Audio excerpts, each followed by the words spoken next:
почитуван представник на Републичкиот судски совет, почитувани колеги пратеници, почитувани медиуми, почитувана македонска јавност. Денес како точка на дневен ред имаме избор на еден судија на Уставниот суд како предлог на Републичкиот судски совет. Според предлогот кој што е доставен до собранието се работи за Елизабета Дуковска, судија на Апелационен суд Скопје. Во предлогот стои дека покажала судивката високи позитивни оценки, учествувала во голем број на тренинзи, едукативни работилници, учество како ментор, предавач на Академија за судии и така натаму. Како што каже мојот претходник, ниту ја познавам почитуваната судивка, ниту ги познавам останатите двајца кандидати кои што исто така биле влезени во трката за избор на судии на Уставниот суд, но она што остави трага и голема дамка на целата постапка за избор е начинот на кој што Републичкиот судски совет на чело со претседателката Весна Дамева ја спроведе процедурата околу избор на овој кандидат, односно да дојдеме до ваков предлог, ако се земе предвид дека во оваа трка учествувале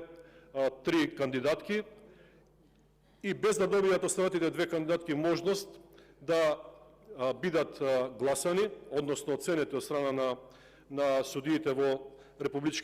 на членовите на Републичкиот судски совет, се носи одлука по принципот прв дојден, прв услужен, односно се гласа за судивката Дуковска да биде предлог на Републичкиот судски совет за уставен судија. И ќе беше добро денеска да биде присутна тука и претседателката Дамева, но најверојатно нејзината ароганција и навредите кои што ги упати кон нас пратениците од опозицијата на седницата на која што се разгледуваше извештајот за работата на судскиот совет, ја попречија да биде денеска присутна и очигледно дека лекциите кои што овдека и беа пренесени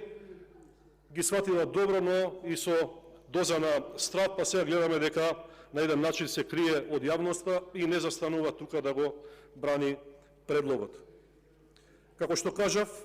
одлуката е донесена со 11 гласа, со 2 гласови против и тоа е во ред. Одлуката е легитимна, но сепак секогаш ќе стои прашалникот дали се работи за легитимна постапка, ако се земе во предвид дека останатите кандидати се донесени во дискриминирачка положба во однос на избраниот предлог за кандидат. Но исто така она што е интересно можеби за јавноста е што на истата седница на која што е предложен, односно избран овој кандидат за предлог на уставен судија, е избран и генерален секретар на Републичкиот судски совет, кој што според она што можевме да го прочитаме во јавноста, односно се работи за господја, е сопруга на шоферот на Весна Дамева, односно претседателката на Републички судски совет. За ова има поведено постапка од страна на антикорупцијска комисија, која што ќе треба да утврди дали и како е возможно брачни сопружници да бидат вработени во иста институција и дали тука има влијание или евентуално судир на интереси. Кога зборуваме за Уставниот суд, извештаите велат дека се работи за најнереформираната институција во Република Македонија, која што влегува во сивилото и оценките за ниските оценки за состојбите со правосудниот систем во државата. Република Македонија се уште нема закон за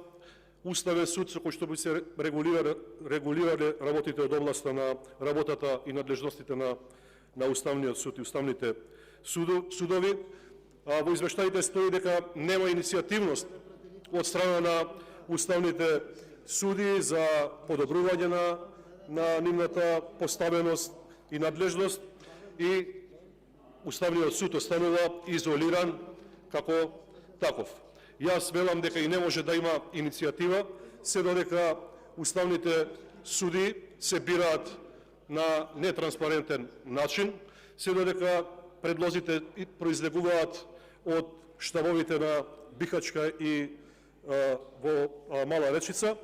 И се додека имаме ваков нетранспарентен начин на предлагање на кандидати за уставни судии, сметам дека квалитетот нема да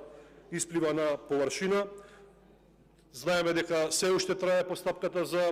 за избор на кандидат на член на Уставниот суд во комисијата во Собранието и дека тука Јовески упорно си ја чека можноста да стане уставен судија. Како што кажав, Уставниот суд, за жал,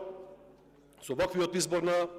кандидати ќе остане и понатаму нефункционален, односно кога би се зборувало со речникот на извештаите од Републичкиот судски совет, не ажурен суд. Оно што морам да го напоменам кога се говори за правосудството и за состојбите со судовите и обвинителствата е најновиот извештај кој што вчера излезе од Американскиот State Department за состојбите со човековите права во Република Македонија, во кој што се вели дека останува главен проблем и оно што е најголема тежина за граѓаните, борбата против корупцијата. Дека јавното обвинителство и судството остануваат неефикасни, дека високата корупција предизвикува и висок економски криминал, перење на пари,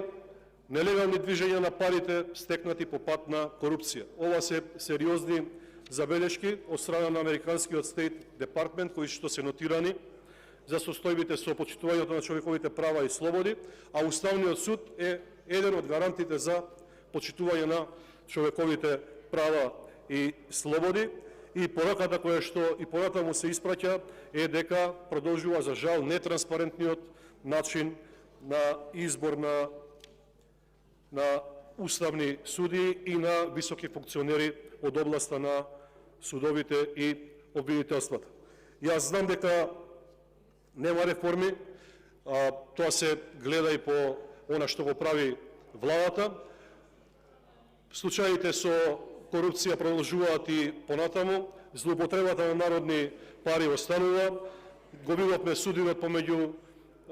вице-премиерката за добро владење Грковска со кандидатот за уставен судија Јовески, во кој што директно на отворена сцена упати критика дека не заслужува да биде уставен судија. Гледаме дека од вчера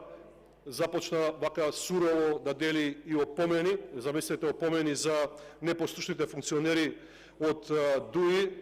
како што е примерот со користењето на службени возила без овластување од страна на министерот за надворешни работи Бујар Османи и однесувањето на фудбалската екипа во просториите на Министерството на Груби, но сепак тоа е недоволно, тоа е премалку и тоа е на еден начин блеф да се покаже дека еве нешто работи владата во однос на справување со високата корупција, со неодговорното работење. Исто така и премиерот не е зафатен со поважни работи, како што се неговите бизниси, семејни бизниси, бизнисот на неговиот кум, на неговата сопруга. Исто така и вице-премиерот, господинот Груби, е зафатен исто така со купување на дуќани и туристички агенции, така да останува на судовите и обвинителствата последниот бедем на одбраната на правото и правдината да се борат против овие девијантни појави во Република Македонија. На крајот би сакал да кажам дека доаѓа крајот на трас судството, дека джелатите на правдата треба да знаат дека доаѓа време кога ќе треба да одговорат за своите постапки и за своите нарачки, со кои што обезбедија владење на една гарнитура на власт, а на штета на правото и правдината на граѓаните на Република Македонија. Благодарам.